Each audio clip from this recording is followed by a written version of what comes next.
दोस्तों नमस्कार, मैं सौरभ अग्निहोत्री दोबारा एक न्यू चैप्टर के साथ आपके सामने प्रेजेंट हूँ और इस चैप्टर का नाम है मैग्नेटिक इफेक्ट ऑफ करंट। दोस्तों ये चैप्टर उन बच्चों के लिए बहुत इंपॉर्टेंट है जिन्हें न्यूमेरिकल से डर लगता है। वो कहते हैं हे भगवान मेरे सामने न्यूमेरिकल ना है, तो उनके लिए ये चैप्टर स्पेशल है। कम तैयारी में आप ज़्यादा स्कोर कर सकते हो और इसमें बाय नेम क्वेश्चंस आते हैं, स्मॉल स्केल में क्वेश्चंस आते हैं। आपको डायग्राम बनाना है, उसको एक्सप्लेन करना है and then you got the marks. ठीक है, तो ये चैप्टर इसलिए इम्पोर्टेंट हो जाता है। सबसे पहली जो हेडिंग है इस चैप्टर का, जो बेस हेडिंग है वो है मैग्नेट। मैग्नेट की आपसे मैं बात कर लेता हूँ, ध्यान से समझिएगा।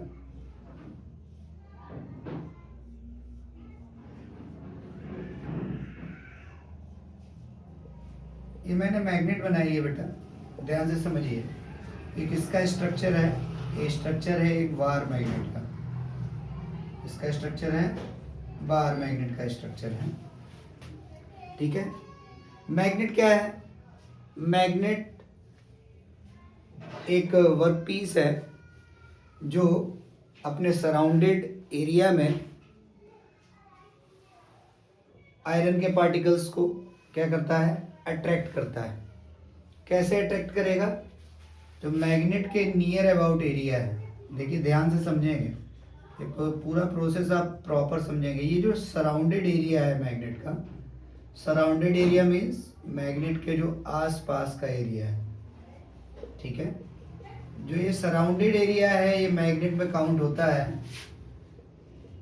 इसको कहते हैं मैग्नेटिक फील्ड। क्या कहते हैं बेटा? Magnetic field. इस सराउंडेड एरिया को कहा जाता है मैग्नेटिक फील्ड। और ये मिडिल में हमने क्या प्लेस किया है? मिडिल में हमने प्लेस की है मैग्नेट, जो कि एक बार मैग्नेट है। और बार मैग्नेट की एक खासियत होती है, ये बार मैग्नेट हमेशा परमानेंट मैग्नेटिज्म प्रोड्यूस करती है।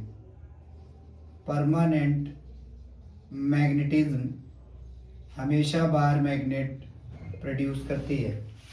ठीक है, तो जो बड़ी बड़ी मशीन्स होती हैं, इलेक्ट्रिकल मशीन्स हैं, तो वहाँ पे सॉफ्ट आयरन में हम किस मैग्नेट का मोस्टली यूज़ करते हैं? That is the bar magnet. कौन सी मैग्नेट यूज़ करते हैं? बार मैग्नेट का यूज़ करते हैं। तो अगर मैं सेकेंड हेडिंग जैसे कि मैंने बताई, that is magnetic field. The surrounded area around the magnet is called magnetic field. अब ये मैग्नेटिक फील्ड क्या है? देखिए, ये मैंने आयरन्स की नेल्स यहाँ पे रखी हुई हैं, आयरन नेल्स जिसे आप कहते हैं। ये आयरन नेल्स मैंने यहाँ पे रखी हैं। ये मैग्नेट क्या करेगी? क्योंकि इसकी सराउंडेड एरिया में मैग्नेटिक फील्ड है, जिस वजह से फोर्स ऑफ अट्रैक्शन वर्क करेगा। और ये फोर्स ऑफ अट्रैक्शन लग रहा है। ठीक है, क्या है बेटा? Force of attraction. Force of attraction की वजह से ये आयरन लेंस जो है इस मैग्नेट की तरफ अट्रैक्ट करेंगे। तो आपको ध्यान से समझना है कि मैग्नेट क्या है? मैग्नेट वो है जो कोई भी कह सकते हैं एक सब्सटेंस है जो आयरन के पार्टिकल्स को अट्रैक्ट करता है। उसके सराउंडेड एरिया को हम क्या कहते हैं? मैग्नेटिक फील्ड कहते हैं, नॉर्थ और साउथ पोल में। अब ये प्रॉपर्टीज में मैं आपसे डीपली में डिस्कस करूँगा। चलिए, अब मैं बात करता हूँ मैग्नेटिक फील्ड लाइंस की। इसकी बात करूँगा आपसे, मैग्नेटिक फील्ड लाइंस की मैं आपसे बात करूँगा। मेरी बात को आप ध्यान से समझिएगा। ये थर्ड इम्पॉर्टेंट टॉपिक है, वो है मैग्नेटिक फील्ड लाइंस। थर्ड जो इम्पोर्टेंट टॉपिक हमारे सामने आता है वो होता है मैग्नेटिक फील्ड लाइंस क्या होती हैं। मैं अगेन एक बार मैग्नेट का स्ट्रक्चर बना रहा हूँ। ये मैंने नॉर्थ पोल रखा, ये साउथ पोल रखा, और ये जो ये आप देख रहे हैं, these are called magnetic field lines. ये क्या कहलाएंगी? मैग्नेटिक फील्ड लाइन कहलाएंगी। मेरी बात को ध्यान से समझिएगा। जो नॉर्थ पोल है इस पे क्या करता है बेटा? रिपेल करता है। क्या करता है? रिपेल। तो आप जब डायरेक्शन देखेंगे तो नॉर्थ पोल से जो है जो मैग्नेटिक फील्ड लाइन डायरेक्शन है वो दूर जाती हुई दिखाई देगी। और ये कहा जाता है कि outside the magnet, outside the magnet the direction of magnetic field line, जो मैग्नेट के आउटसाइड का एरिया है उसमें मैग्नेटिक फील्ड की डायरेक्शन होगी नॉर्थ टू साउथ। ठीक है, आउटसाइड की बात कर रहा हूँ मैं, किसकी बात कर रहा हूँ, outside, outside the magnet direction क्या रहेगी, नॉर्थ टू साउथ रहेगी। और इनसाइड द मैग्नेट क्या रहेगी डायरेक्शन, इनसाइड द मैग्नेट रहेगी south to north, inside the magnet क्या रहेगी, south to north. North pole पे क्या होगा बेटा, जो हमारा नॉर्थ पोल है, नॉर्थ पोल पे क्या करेगा, रिपेल करेगा, तो जो कि आपको दिखाई दे रहा है दूर से, मतलब नॉर्थ पोल से एरोज दूर जाते हुए दिख रहे हैं। और जब साउथ पोल की बात करेंगे तो साउथ पोल पे क्या करेगा, ये अट्रैक्ट करेगा, क्या करेगा, अट्रैक्ट करेगा। इसी फेज में हम यहाँ से आपको प्रॉपर्टीज डिस्कस कर लेते हैं। तो मैग्नेटिक फील्ड लाइन की अगर मैं प्रॉपर्टीज आपसे डिस्कस करूँ तो ध्यान से समझिएगा, चीज़ें बहुत ज़्यादा इंपॉर्टेंट है, आप धीरे धीरे समझते हुए चलिए, चैप्टर बहुत आसान हो जाएगा आपके लिए, ज़्यादा परेशान होने की ज़रूरत नहीं है, इतना टिपिकल नहीं है, धीरे धीरे मैं आपको सम अप कर दूंगा। ठीक है, प्रॉपर्टीज़ की मैं बात कर लेता हूँ। पहली प्रॉपर्टी है बेटा कि magnetic field lines, magnetic field line, magnetic field lines हमेशा ट्रैवल करती हैं किधर से, किधर ट्रैवल करती हैं, नॉर्थ टू साउथ, किधर ट्रैवल करती हैं, north to side. Inside the magnet वाले केस की मैं बात नहीं कर रहा हूँ, मैं normally magnetic field lines travel करने की बात कर रहा हूँ। किधर से ट्रैवल करेगी, नॉर्थ से साउथ की तरफ। सेकेंड समझ लीजिए, magnetic field line do not intersect, do not intersect each other। Magnetic field line आपस में कभी भी इंटरसेक्ट नहीं करती हैं। तो ये आपको समझते हुए चलना पड़ेगा कि मैग्नेटिक फील्ड लाइन की पहली प्रॉपर्टी क्या है कि वो नॉर्थ से साउथ ट्रेवल करती हैं, नॉर्थ पे रिपेल करेंगी, साउथ पे अट्रैक्ट करेंगी। दूसरी बात है कि मैग्नेटिक फील्ड लाइन कभी भी इंटरसेक्ट नहीं करती, इसको ध्यानपूर्वक आपको समझना है। देखिए, रीज़न इज दिस, आप जितना डरेंगे बोर्ड एग्ज़ाम से उतना बोर्ड एग्ज़ाम आपको डराएगा। सो हार्ड वर्क करते रहिए, और जब आप हार्ड वर्क करेंगे तो आपके मार्क्स जरूर आएंगे। लिख के लीजिए, मैं आपको रिटर्न में दे देता हूँ, लेकिन आप पढ़ाई नहीं करेंगे तो मार्क्स आप नहीं ला पाएंगे। चलिए, इसी के साथ मैं अब आगे मूव करूँगा और थोड़ा सा चीज़ें समझते हुए चलूँगा। ठीक है, इसी के साथ हमारे एक थोड़ा सा तो एप्लीकेशन बेस्ड क्वेश्चंस हैं। जैसे एक आता है magnetic field produced due to straight current carrying conductor. बहुत इम्पोर्टेंट टॉपिक है, बहुत ही ज़्यादा इम्पोर्टेंट है ये, जब इतना ज़्यादा इम्पोर्टेंट है कि ये 3 मार्क्स में आपको देखने को मिल सकता है। ठीक है ना, मैं जो बातें यहाँ पे बोल रहा हूँ इसको आप इग्नोर नहीं कर सकते, और इग्नोर करने की आप हिम्मत भी मत करिएगा, क्योंकि रीज़न ये है, अगर यहाँ पे आपने मेरी बात को इग्नोर किया और बोर्ड के पेपर में सेम चीज़ आपको देखने को मिल गई तो आप नुकसान उठा सकते हैं। आप क्या उठा सकते हैं, नुकसान उठा सकते हैं। मैंने क्या किया, देखो मेरा ध्यान से समझिएगा, मैंने एक ये स्ट्रेट करंट कैरिंग कंडक्टर ले लिया, लेने के बाद मैं इसको लेके आता हूँ, मैंने यहाँ पे एक स्विच भी लगा दिया। स्विच लगाने के बाद मैं एक पॉजिटिव सप्लाई भी दे देता हूँ। सप्लाई देने के बाद मैंने यहाँ से इसको ज्वाइन भी कर दिया। ज्वाइन करने के बाद अब ये मैं इसके साथ एक कार्डबोर्ड भी अरेंज कर दे रहा हूँ। ठीक है, कार्डबोर्ड मैंने भी अरेंज कर दिए।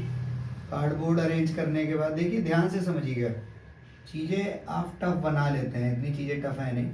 डायरेक्शन ऑफ करंट क्या रहेगी, डाउनवर्ड रहेगी। अंदर क्या बनेगी, सर्कुलर रिंग्स आपको देखने को मिलेंगी। ठीक है। कैसी रिंग्स देखने को मिलेंगी? सर्कुलर रिंग्स आपको देखने को मिलेंगी। ठीक है, कैसी रिंग्स देखने को मिलेंगी? सर्कुलर रिंग्स देखने को मिलेंगी। ठीक है, कैसी रिंग्स देखने को मिलेंगी? Circular rings. ठीक है, ठीक। अब देखिए डायरेक्शन ऑफ करंट किधर है? नीचे की ओर है, तो हम मैक्सवेल का राइट हैंड थंब रूल लगाएंगे। कैसे लगाएंगे? ये लगाएंगे। ये जैसे अपवर्ड के लिए हुआ तो डाउनवर्ड के लिए क्या हुआ? ये मेरा राइट हैंड है, ये देखिएगा, ये ऐसे मैं यूज़ करूँगा। ठीक है, तो जब हम इस मैक्सवेल राइट हैंड का रूल का यूज़ करेंगे तो हम यहाँ से इजीली इसकी डायरेक्शन ऑफ करंट को आइडेंटिफाई कर पाएंगे। ठीक है ना, तो इजीली डायरेक्शन ऑफ अगर आपको आइडेंटिफाई करनी है तो कौन सा रूल लगाएंगे हम?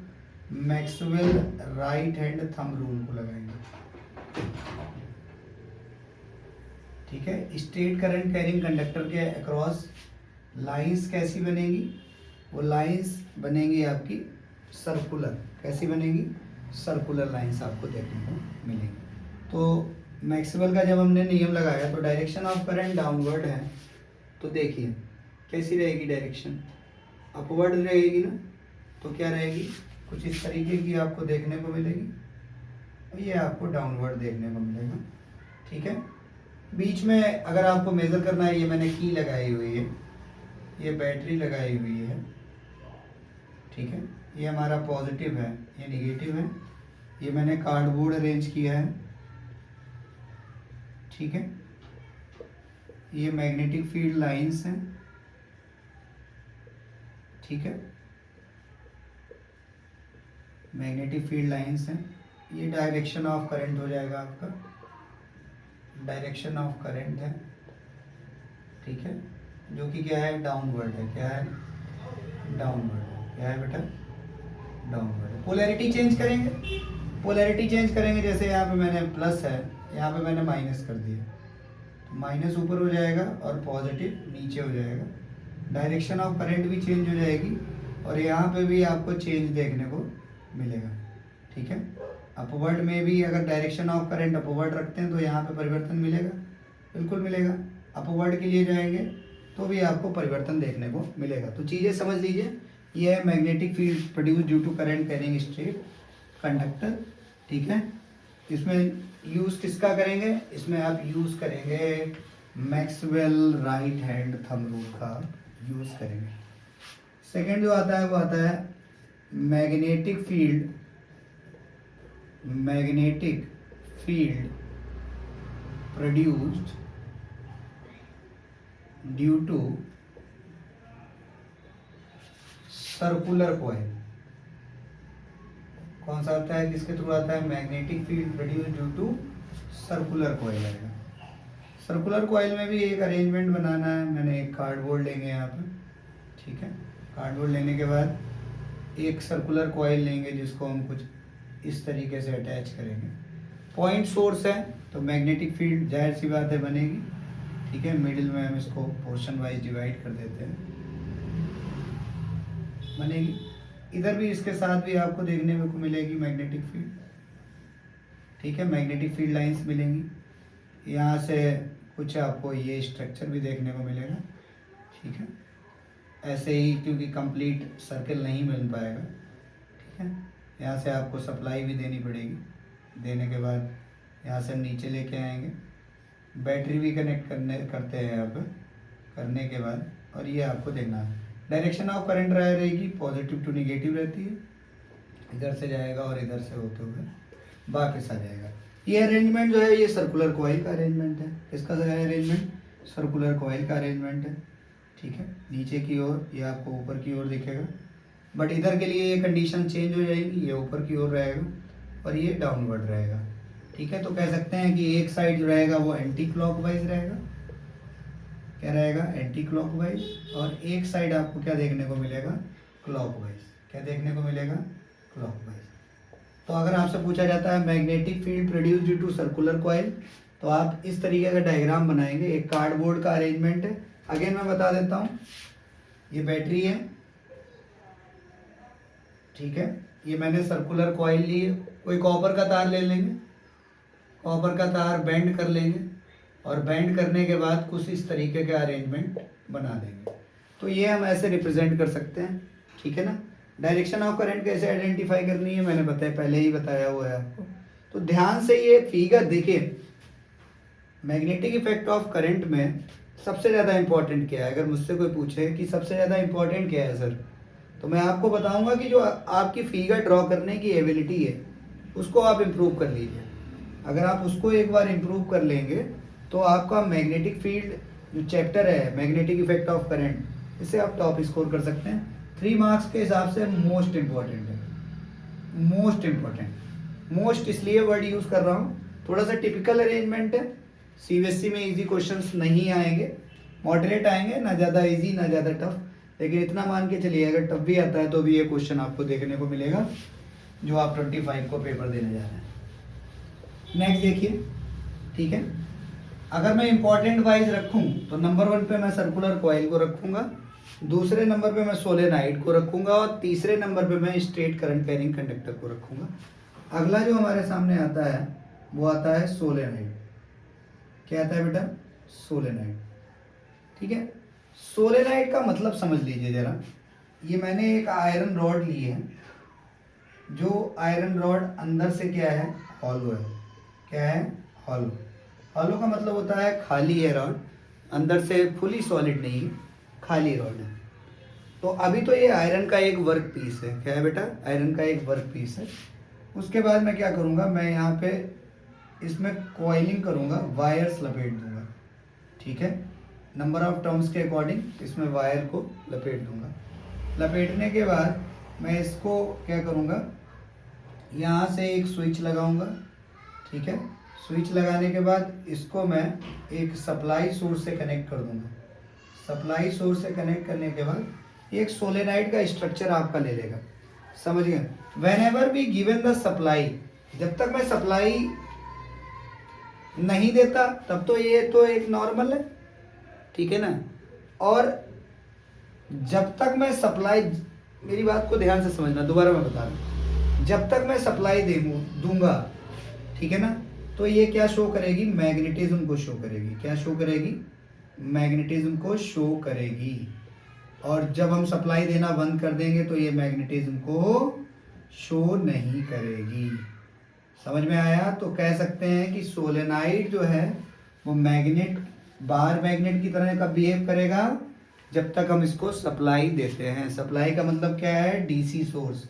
डीसी सोर्स से जब तक आप सप्लाई देंगे तब तक, डीसी सोर्स हो एसी सोर्स हो वो अलग चीज़ है, मेरी बात को ये समझ लीजिए। सप्लाई का मतलब है जब तक इसमें करंट प्रोवाइड हो रहा है तब तक ये मैग्नेट की तरह बिहेव करेगी। उसके बाद ये मैग्नेटिज्म को शो नहीं करेगी, बार मैग्नेट की कोई भी प्रॉपर्टी को शो नहीं करेगी। बात को ध्यान से समझेंगे फिर से। नॉर्थ और साउथ के बीच में रख लीजिए तो डायरेक्शन ऑफ करंट भी दिखा दीजिए। ठीक है, ये direction of magnetic field lines मैं बना रहा हूँ। मैग्नेटिक फील्ड लाइंस आपके सामने है। देखिए डायग्राम बनाना कितना इजी है। डायग्राम एक आर्ट है, आपको सीखना पड़ेगा। नहीं सीखेंगे तो आपको नुकसान हो सकता है। ये देखिए इस तरीके से आप इजीली डायग्राम बनाइए, टेंशन मत लीजिए, ज़्यादा से ज़्यादा प्रैक्टिस करिए, सीख जाएंगे आप, ज़्यादा समय नहीं लगेगा आपको। ठीक है, ये देखिए ये मैंने एक स्ट्रक्चर बनाया है जो कि सोलेनाइड का स्ट्रक्चर है। तो सोलेनाइड के बारे में बात कर लेता हूँ। When we taken the one hollow tube of iron, iron की मैं एक रॉड लेता हूँ, उसके बाद मैं उसमें कॉपर की वायरिंग कर देता हूँ नंबर ऑफ टर्म्स के अकॉर्डिंग, टर्म्स इक्वल होने चाहिए। उसके बाद उस टर्म्स के दोनों एंड्स को लेता हूँ और एंड्स को मैं डीसी सप्लाई से या एसी सप्लाई से कनेक्ट करता हूँ with a source that is the key भी लगाएंगे ऑन ऑफ के लिए। और तो वो किसकी तरह बिहेव करेगा? सोलेनाइड। सोलेनाइड का सेकेंड रीजन में हमने आपको बताया, क्या बताया कि सोलेनाइड तब तक मैग्नेटिज्म शो करता है जब तक उसमें हम सप्लाई देते हैं। जब सप्लाई दे रहे हैं तो सोलेनाइड बार मैग्नेट की तरह बिहेव करेगा, और जब उसको सप्लाई नहीं दे रहे हैं तो सोलेनाइड मैग्नेटिज्म शो नहीं करेगा। That means at that time solenoid एक नॉर्मल कॉइल है, उसमें कोई भी मैग्नेटिज्म जनरेट नहीं हो रहा है, मैग्नेटिक फील्ड डेवलप नहीं हो रही है। कब की कंडीशन है? जब सप्लाई नहीं दे रहे हैं। जब सप्लाई देंगे तो मैग्नेटिज्म शो जरूर करेगा। समझ में आया? कुछ छोटे छोटे टॉपिक्स हैं, समझ लेते हैं। शॉर्टकट में, ठीक है।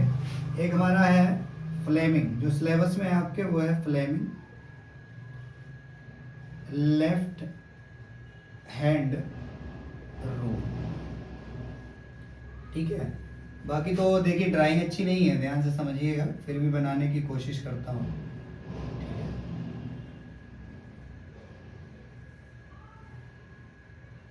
ड्राइंग ज़्यादा मेरी अच्छी नहीं है, लेकिन कोशिश आपको समझाने भर की ड्राइंग है मेरी, ठीक है। ये मैंने एक हैंड का स्ट्रक्चर बनाया है, ये हमारा थंब है, ये हमारी 4 फिंगर है, और ये वाली हमारी मिडिल फिंगर है। कौन सी फिंगर है? Middle finger. तो थंब क्या शो करेगा? फोर्स, डायरेक्शन ऑफ फोर्स को शो करेगा।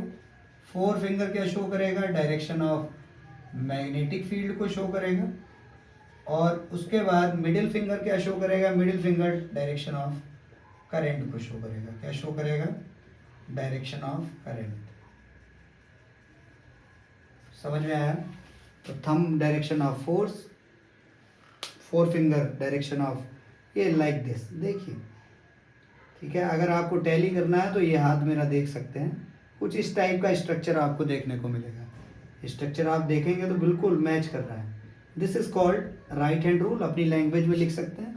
कुछ इस तरीके से स्ट्रेच करना है थंब कि 4 फिंगर के परपेंडिकुलर हो। फिर उसके बाद थंब क्या रिप्रेजेंट करेगा? Direction of force, 4 finger direction of magnetic field, and middle finger direction of current को शो करेगा। And that rule is known as Fleming left hand rule. Fleming का कौन सा नियम है बेटा? फ्लेमिंग लेफ्ट हैंड रूल है। चलिए, इसके बाद थोड़ा सा मैं आगे बढ़ूंगा। एक और नियम है, एक और रूल है, वो है Maxwell right hand thumb rule. Maxwell right hand thumb rule, ये भी बड़ा इंटरेस्टिंग है, देखिए समझिएगा। मैं अगर कोई स्ट्रेट करंट कैरिंग कंडक्टर ले लेता हूँ तो इसमें देखिए बड़ा इंटरेस्टिंग है। क्या इंटरेस्टिंग है कि ये भाई देखिए कुछ इस तरीके का स्ट्रक्चर देखने को मिलता है। ये मेरा थंब हो गया, थंब होने के बाद ये हमारा, ठीक है, ये थंब है, ये किसको रिप्रेजेंट कर रहा है? ये डायरेक्शन ऑफ करंट अगर अपवर्ड है तो ये जो फोल्डेड फिंगर्स हैं ये आप किसको शो करेंगी? Direction of magnetic field. किसको शो करेंगी? डायरेक्शन ऑफ मैग्नेटिक फील्ड को शो करेंगी। समझ में आया? देखिए, वो हमारे पास डिजिटल बोर्ड तो है नहीं जो मैं आपको किसी और जो एजुकेशन चैनल है उसकी तरह समझा पाऊँ, लेकिन हाँ जितनी ड्राइंग है इससे आपको क्लियर हो जाएगा कि जो थंब है वो शो करेगा आपका डायरेक्शन ऑफ करंट, ठीक है, थंब शो करेगा डायरेक्शन ऑफ करंट को, और ये डायरेक्शन जो फोल्डेड फिंगर्स हैं ये शो करेंगी डायरेक्शन ऑफ मैग्नेटिक फील्ड। किसको शो करेंगी? डायरेक्शन ऑफ मैग्नेटिक फील्ड को शो करेंगे। क्लियर है आपको? ये फोल्डेड फिंगर्स हैं, ठीक है। कर्ल फिंगर्स भी कहते हैं, फोल्डेड फिंगर्स भी कहते हैं, जैसा आप समझ लें। क्लियर है ना? ये स्ट्रक्चर कुछ इस तरीके का है, देख लीजिए, ठीक है, like this. This is the Maxwell right hand thumb rule. Clear है? ठीक है, समझ में आया? चलिए नेक्स्ट मैं बात करता हूँ। देखिए 3 नंबर के लिए मैंने आपको बताया, नंबर 1 को मैं जो प्रेफरेंस दे रहा हूँ वो magnetic field produce due to circular coil. उसके बाद मैं सेकेंड नंबर पे सोलेनाइड को रखता हूँ।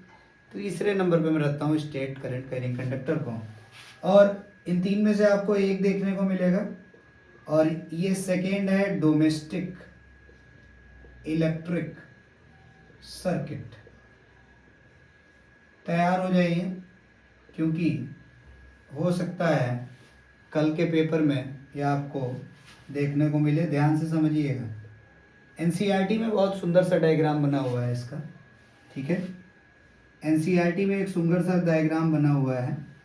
फेज है, ये देखिए फेज है, सेकेंड जो है ये न्यूट्रल है। समझते हुए चलेंगे लाइन बाय लाइन। ये आपका फेज है, ये न्यूट्रल है, ठीक है। एक मैं यहाँ से अर्थ का भी तार डाल देता हूँ, ये आपका अर्थ है, ठीक है, अर्थ वायर कहते हैं। फेज को हम कहते हैं, एनसीईआरटी में आपका मेंशन है लाइव वायर। क्या कहलाता है? Live wire. ठीक है। उसके बाद क्या होगा कि फेज और न्यूट्रल आएगा। फेज और न्यूट्रल आने के बाद कहाँ जाएगा? सबसे पहले तो डिस्ट्रीब्यूशन एक बोर्ड है। ये बोर्ड कहाँ पे होता है? ये बोर्ड होता है जो आपके घर के आसपास खंबे लगे हुए हैं, वहाँ पे ये बोर्ड आपको देखने को मिलता है। फिर हम लगाते हैं इलेक्ट्रिसिटी मीटर। इलेक्ट्रिसिटी मीटर जो आपके घरों पे लगा हुआ है, वहाँ पे ये सप्लाई जो है आपके घर तक आती है खंबे से। अब क्या होगा, इलेक्ट्रिसिटी मीटर में भी सप्लाई देना ज़रूरी है भाई। 2 वायर यहाँ से आएंगे, ध्यान से समझिएगा। ठीक है। ये एक वायर है, ये फेस का आएगा, कुछ इस तरीके से कनेक्ट होगा। न्यूट्रल का आएगा, कुछ इस तरीके से आएगा। और फिर ये 2 वायर घर तक जाएंगे। जैसे ही मीटर आपका लगा है, मीटर के बाद तुरंत आपके घर पे, जैसे आप अपना घर एज्यूम कर लीजिए यहाँ पे, जब घर एज्यूम करके चलेंगे तो ईजिली समझ में आएगा। उसके बाद तुरंत बाद हम क्या लगाते हैं? तुरंत हम लगाते हैं फ्यूज़ यूनिट। क्या लगाते हैं? फ्यूज़ यूनिट लगाते हैं। एनसीईआरटी का ही डायग्राम मैं फॉलो कर रहा हूँ, कुछ इस तरीके का एनसीईआरटी में आपको डायग्राम दिखेगा। ठीक है। तो ये तो हो गया डिस्ट्रीब्यूशन बोर्ड, डिस्ट्रीब्यूशन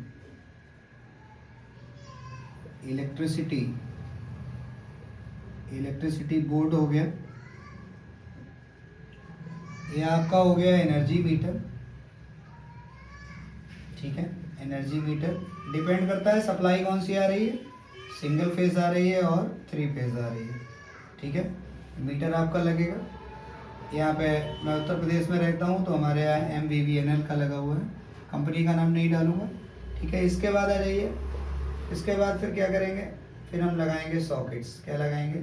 सॉकेट्स लगाना बहुत ज़रूरी है। देखिए सॉकेट्स किस लिए ज़रूरी है मैं आपको बता दूंगा कि भाई सप्लाई जो मेन बोर्ड तक आई है, ये मेन इलेक्ट्रिसिटी बोर्ड है, ये मेन डिस्ट्रीब्यूशन बॉक्स है।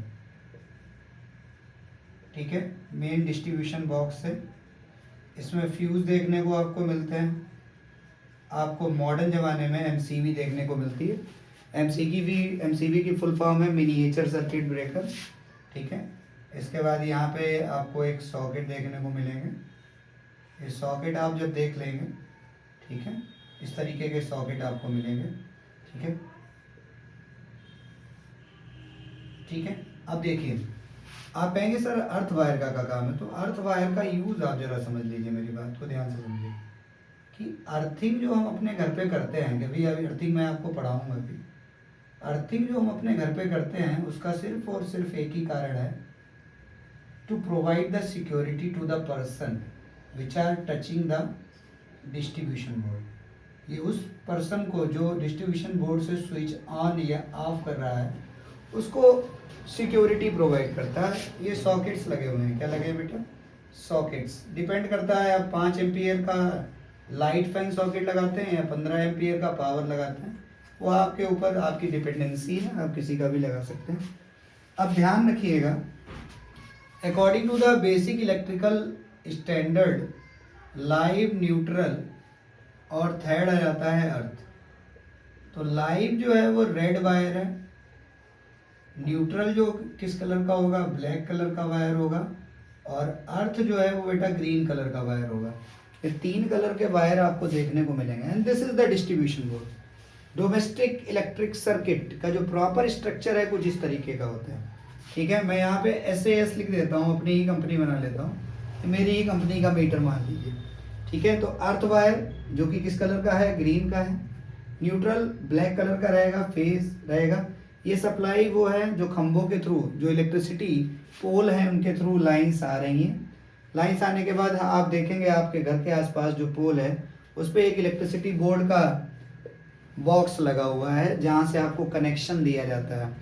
वहाँ से आपका कनेक्शन किया गया। कनेक्शन करने के बाद फिर वो जो वायर हैं, एक फेज एक न्यूट्रल आपके मीटर में आएगा। ठीक है। यहाँ से इनपुट होगा, एंट्री करेगा, और यहाँ से वो एक तो ये जो 2 वायर हैं फेज और न्यूट्रल के, ये इलेक्ट्रिसिटी पोल से आ रहे हैं, यहाँ से एंट्री करी। और ये 2 वायर एंट्री करने के बाद, क्योंकि भाई हमने आपको कल भी बताया था कि कमर्शियल यूज़र हैं हम क्या हैं? कमर्शियल यूज़र हैं। हम जो इलेक्ट्रिसिटी यूज़ करते हैं उसका बिल भी पे करते हैं। हम जो इलेक्ट्रिसिटी यूज़ करते हैं उसका बिल भी पे करते हैं। तो भाई हर एक यूनिट की रिकॉर्डिंग होगी और रिकॉर्ड होने के बाद उसका बिल आपको यहाँ पे शो होगा। आफ्टर दैट ये आउटपुट सप्लाई जा रही है, जाने के बाद ये मेन डिस्ट्रीब्यूशन बोर्ड में जाएगी। मेन डिस्ट्रीब्यूशन बोर्ड मतलब जहाँ पे हमारी फ्यूज यूनिट लगी है, एमसीबी लगी हुई है। अचानक ओवर वोल्टेज आता है, एमसीबी डाउन हो जाती है, आपके घर को सेव कर लेती है। फ्यूज़ में क्या है सिस्टम, फ्यूज़ जैसे अब भाई मेरा घर तो पुराने ज़माने का बना हुआ है, तो उस हिसाब से मैं बता देता हूँ। कुछ इस तरीक़ा का फ्यूज़ होता है, ठीक है। फ्यूज़ होता है, यहाँ पे भाई 2 बोल्ट लगे होते हैं और बोल्ट में एक वायर इस तरीके से कसा हुआ होता है। इसको हम कहते हैं रीवायरेबल फ्यूज़। क्या कहते हैं इसको? कहते हैं रीवायरेबल फ्यूज़। मतलब रीवायरेबल मीन्स दोबारा अगर एक बार वायर ओवर वोल्टेज की वजह से क्या हो जाए, ओवर वोल्टेज आएगा, करंट ज़्यादा ट्रेवल करेगा, इस वजह से वायर टूट जाएगा, पिघल के मेल्ट डाउन हो जाएगा और घर की सप्लाई चली जाएगी। दोबारा हमें घर की सप्लाई पुनः चलानी है तो क्या करेंगे, हमें एक कॉपर का वायर लाएंगे पतला सा, इन बोल्ट में दोबारा कस देंगे और दोबारा सप्लाई से कनेक्ट कर देंगे, तो हमारे घर में लाइट आने लगेगी। And this circuit is known as domestic electric circuit. Very very important, very important for 3 marks. Paper में आपको रखा मिलेगा, ये ध्यान रखिएगा, ये रखा मिलेगा आपको पेपर में, किसी भी सेट में मिलेगा, कोई भी सेट मिले आपको, फर्स्ट सेकेंड या थर्ड, ये आपको 25 तारीख के पेपर में रखा मिलेगा, ध्यान रखिएगा, ठीक है। नेक्स्ट आइए, अब इसके साथ कुछ अटैच में क्वेश्चंस भी आ जाते हैं कभी कभार। जैसे ये 2 नंबर में पूछ लिया, या अगर ये 5 नंबर में डाला तो इसके साथ ये 2.5 नंबर में पूछ लिए और 2 अटैच क्वेश्चन पूछ लिए। अटैच में क्या आ सकता है, पहला आ सकता है फ्यूज, दूसरा आपसे पूछा जा सकता है अर्थिंग, तीसरा आपसे पूछा जा सकता है शॉर्ट सर्किट, और चौथा आपसे पूछा जा सकता है ओवरलोडिंग। ये 4 फैक्टर्स हैं, एक एक करके मैं डिफाइन करूंगा। देखिए ये किसके साथ पूछा जाएगा, डोमेस्टिक इलेक्ट्रिक सर्किट के साथ पूछा जाएगा, और अगर नहीं उसके साथ पूछा गया तो ये 2 मार्क्स के लिए इंपॉर्टेंट हो जाता है। 2 नंबर में एक क्वेश्चन मिल जाएगा, अधिकतर ये मिलता है 2 मार्क्स में, या आपको ये दोनों फ्यूज और अर्थिंग में से 2 मार्क्स का मिलेगा, ध्यान रखिएगा, ठीक है।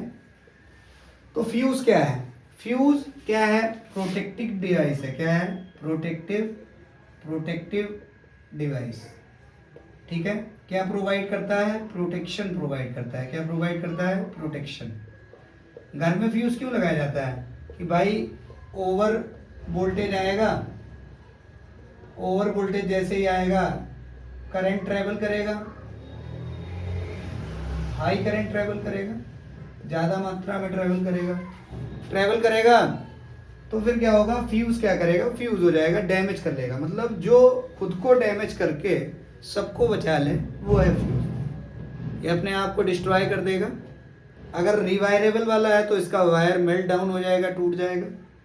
अगर रिवायरेबल नहीं है, HRC है, जो इन्वर्टर्स में अधिकतर देखते होंगे कुछ इस तरीका का फ्यूज दिखता है, ठीक है, ये HRC फ्यूज होता है। अगर HRC है तो ये अपने आप फूक जाएगा, डैमेज हो जाएगा।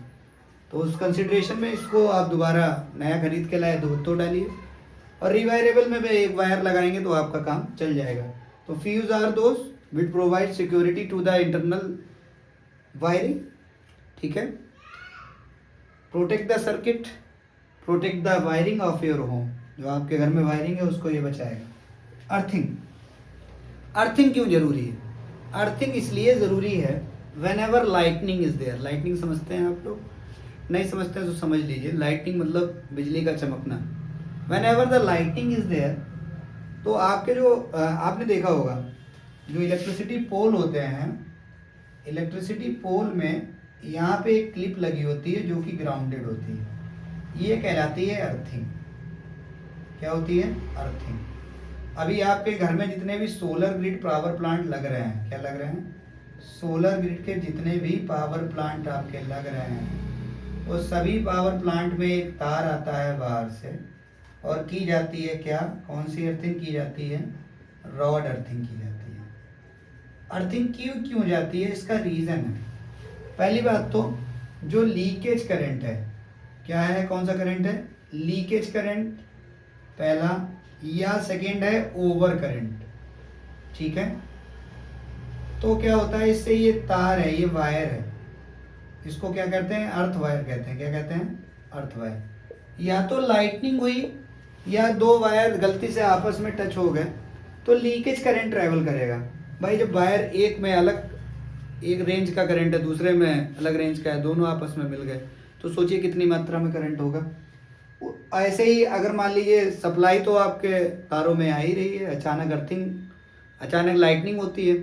लाइटनिंग क्या होती है, जब हाई टेंशन वायर्स हैं वो लाइटनिंग को अट्रैक्ट करेंगे, अट्रैक्ट करने के बाद वो डबल वहाँ पे क्या हो जाएगा, वोल्टेज हो जाएगा। तो उस केस में क्या होगा, ये अर्थ वायर उसको अर्थ कर देगा और जितना नीडेड है उतना आगे जाएगा, बाकी को अर्थ कर देगा और हमें प्रोटेक्ट कर लेगा। घरों में भी अर्थिंग की जाती है, मतलब रेनी सीजन में बारिश हो जाती है, दीवारें आपकी जो घर की वॉल्स हैं वो भीग जाती हैं, तो उसमें करंट कभी कभी ट्रैवल करने लगता है। वो करंट ट्रैवल ना करे तो ये अर्थिंग अगर आपने प्रॉपर करा रखी है तो आपको रेनी सीजन में आयरन की चीज टच करने से पहले डरना नहीं है, आप इजीली टच कर सकते हैं, आपको करंट नहीं लगेगा। कभी कभी आप देखते हैं जो घर में हैंड पंप्स वगैरह लगे हुए हैं और अगर घर में अर्थिंग नहीं है तो उसमें करंट आने लगता है, and that is called the earthing. तो earthing is very important. It is also for the protection of a person, जो घर में पर्सन है उनकी प्रोटेक्शन के लिए। सीवियर शॉक्स जो बहुत ही खतरनाक होते हैं उनसे बचाती है अर्थिंग, समझ में आया। थर्ड वन है शॉर्ट सर्किट। शॉर्ट सर्किट तो आप समझ ही गए होंगे, शब्द से ही समझ गए, फेज और न्यूट्रल मिल जाए, लाइव वायर और न्यूट्रल वायर आपस में टच हो जाए तो क्या हो जाएगा, शॉर्ट सर्किट हो जाएगा, वायरिंग डैमेज हो जाएगी, वो कहलाएगा शॉर्ट सर्किट। और ओवरलोडिंग, ओवरलोडिंग एक शब्द बहुत गहरा है। जैसे रीजन समझ लीजिए कि अगर देख लीजिए, मान लीजिए ये 5 एम्पियर का सॉकेट है, ठीक है, और इसमें हम 15 एम्पियर की कोई चीज़ लगा दें तो ये डैमेज होगा कि नहीं होगा, बिल्कुल होगा। ऐसे मान लीजिए सीरीज वायरिंग है, ठीक है, और वायरिंग की क्षमता जो है वो 4 अपरेटस लगाने की है कि उसमें 4 अपरेटस लगा सकते हैं 5 एम्पियर के, और हमने लगा दिए 6 एम्पियर के, कितने, 10 अपरेटस। तो वहाँ पे क्या हो जाएगा, ओवरलोड हो जाएगा। क्या हो जाएगा, वायरिंग पे ओवरलोड हो जाएगा, और ओवरलोडिंग होने की वजह से क्या होता है, डैमेज होता है। क्या होता है, डैमेज, वायरिंग जल जाएगी, लीकेज करंट ट्रेवल करेगा, जितने भी ऑपरेटर्स घर में लगे हुए हैं वो सब ऑपरेटर्स फूक जाएंगे, डैमेज हो जाएंगे, फ्यूज हो जाएंगे। समझ में आया, ध्यान से समझिएगा। इसीलिए लोग जो हैं, जो जैसे जो विलेजेस एरियाज हैं जहाँ वोल्टेज अप और डाउन ज़्यादा होता है, कभी ओवरलोड आ जाता है, कभी क्या हो जाता है, हाई वोल्टेज आता है, कभी लो वोल्टेज आता है, लोग स्टेबलाइजर का यूज़ करते हैं फॉर द स्टेबल सप्लाई। तो हमें ओवरलोडिंग नहीं करनी है, प्रॉपर लोड रखिए। ओवरलोडिंग करेंगे तो वोल्टेज भी लो आएगा, लो आएगा तो सप्लाई सब आपके ऑपरेटर्स प्रॉपर चल भी नहीं पाएंगे, तो हमें फिर अलग से नीड पड़ेगी एक बढ़िया रेटिंग का स्टेबलाइजर लगाने की। तो ओवरलोडिंग मत करिए। तो आई थिंक ये आपको क्लियर हो गया होगा, ठीक है। एक टॉपिक जो इसमें बच गया वो मैं बता देता हूँ, फिर ये चैप्टर आपका ख़त्म हो जाएगा। फिर लास्ट में मैं बताता हूँ पढ़ना क्या है, बीच बीच में भी बताया है काफ़ी कुछ, तो ये आपको 2 मार्क्स के लिए पढ़ के जाना है। एक टॉपिक था बेटा एसी करंट, पहले भी बता चुका हूँ, दोबारा बता देता हूँ, क्योंकि डोमेस्टिक इलेक्ट्रिक सर्किट है तो इसमें एसी और डीसी करंट को डिस्कस किया गया है, ठीक है। डीसी करंट हमेशा कैसे ट्रेवल करता है, मैंने पहले भी बताया था, 0 से T तक लेंगे, स्ट्रेट लाइन में ट्रेवल करेगा पॉजिटिव हाफ साइकिल में, स्ट्रेट लाइन में ट्रेवल करेगा पॉजिटिव हाफ साइकिल में। और एसी करंट क्या करेगा, 0 से T तक लेंगे, ये क्या करेगा, टाइम के साथ वेरी करेगा। क्या करेगा, टाइम के साथ वेरी करेगा। अगर यहाँ मैं करंट की रेटिंग लेता हूँ तो इसका जो मैग्नीट्यूड है वो डायरेक्शन जो है समय के अनुसार चेंज होती है, बट इसमें चेंजेस नहीं होते हैं, ये स्ट्रेट ट्रेवल करता है। और ये मैंने जो स्ट्रक्चर बनाया है ये किसका है, साइन वेव, और ये नीचे जो है ये आपकी डीसी स्ट्रेट लाइन में ट्रेवल करेगी। मेरी बात को ध्यान से समझ लेंगे, साइन वेव का स्ट्रक्चर है। एसी करंट जो हम डोमेस्टिक हमारे घर पे आता है डोमेस्टिकली, ठीक है, जो आपके घर पे मीटर में सप्लाई आती है वो कौन सी आती है, एसी आती है। जो आप घर में मोस्टली यूज़ करते हैं वो कौन सी यूज़ करते हैं, एसी यूज़ करते हैं। डीसी किससे मिलता है, पॉपुलर जो है वो बैटरी है, साथ ही साथ सेल है, बैटरी और सेल के थ्रू मिलता है। तो इतना आप समझ लीजिए। देखिए अब 2-3 चीज़ें मैं आपको क्लियरली बता देता हूँ, ठीक है। ये चैप्टर बहुत ही ज़्यादा ज़रूरी है। 5 to 6 मार्क्स इस चैप्टर से आपको मिलेंगे इजीली। आपको पढ़ना क्या है, आप पढ़ के जाइए। मैग्नेटिक फील्ड की प्रॉपर्टीज़ आप पढ़ लीजिए, पहला क्वेश्चन जो मेरी तरफ से मोस्ट इम्पॉर्टेंट है। सेकेंड आप पढ़ लीजिए magnetic field produce due to circular coil, number 1 पे रखिए। Magnetic field produce due to solenoid, इन दो को छोड़ के बिल्कुल नहीं जाना है। तीसरे नंबर पे अगर टाइम मिले तो current carrying conductor, straight current carrying conductor तैयार कर लीजिए। डोमेस्टिक इलेक्ट्रिक सर्किट बिल्कुल नहीं छोड़ना है, पेपर में रखा हुआ मिलेगा आपको। मेरी बात को ध्यान से समझ लीजिए, बिल्कुल रखा हुआ मिलना है। इसके साथ ही साथ आपको ओवरलोडिंग, शॉर्ट सर्किटिंग और फ्यूज और अर्थ वायर को नहीं छोड़ के जाना है। 2 मार्क्स में आपको ये मिल सकता है। तो आशा करता हूँ ये थर्ड चैप्टर जो मैंने आज पढ़ाया है आपको पूरी हेल्प देगा। ज़्यादा से ज़्यादा लास्ट तक वीडियो वॉच करिए। देखिए ये व्यूज़ बढ़ाने के लिए वीडियोज़ नहीं है, व्यूज़ तो अभी भी 100-200 आ रहे हैं, मुझे उसकी चिंता नहीं है। मुझे चिंता है अपने बच्चों की जो पढ़ रहे हैं। तो बस वीडियो पूरी देखिए और तैयारी करिए। तैयारी इज़ वेरी इंपॉर्टेंट।